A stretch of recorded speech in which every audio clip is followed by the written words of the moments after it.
ఇలా చస్తాం గిస్తామని మాట్లాడితే ఏం చేస్తామయ్యా?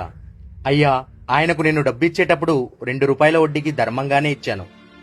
తిరిగి గడువు అయ్యాక న్యాయంగానే అడుగుతున్నా. ఇందులో నా తప్పైతే ఏమీ లేదు. ఇప్పటిదాకా అతని కష్టాలు ఎలా ఉన్నాయో విన్నారు. ఇప్పుడు మాలాంటి వాళ్ళ కష్టాలు ఎలా ఉంటాయో చెప్తా వినండి.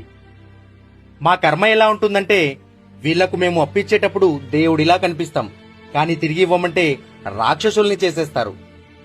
తీసుకునేటప్పుడు వీళ్ళు మా ఇంటికి ఒక్కసారి వస్తారు, కానీ తిరిగి ఇవ్వమని వీళ్ళ ఇళ్లకు ఎన్నిసార్లు వెళ్తామో లెక్కనే లేదు. రోజు మాకు అడుక్కుంటున్నట్టుంటుంది.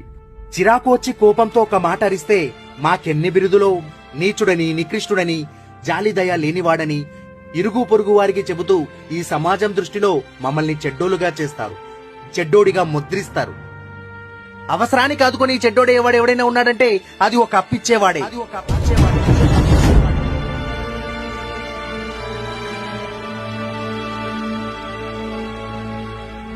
ధనం మూలం మిగత్ జగత్ అంటారు. అందుకే నేను బల్ల గుద్ది చెప్తున్నా, అప్పిచ్చేవాడు వైద్యుడితో సమానం. ఎందుకంటే ఎప్పుడు ఎవరికి ఏ అవసరం వస్తుందో తెలియదు. అనారోగ్యమని, పిల్లల చదువులని, కోర్టులని, గొడవలని, కేసులని, పండగలని, పబ్బాలని, నా పిండా కూడని, ఇలా డబ్బు అత్యంత అవసరమైనటువంటి పరిస్థితుల్లో మీకు దేవుడి కంటే ముందు గుర్తొచ్చే వ్యక్తి అప్పిచ్చేవాడే. కాబట్టి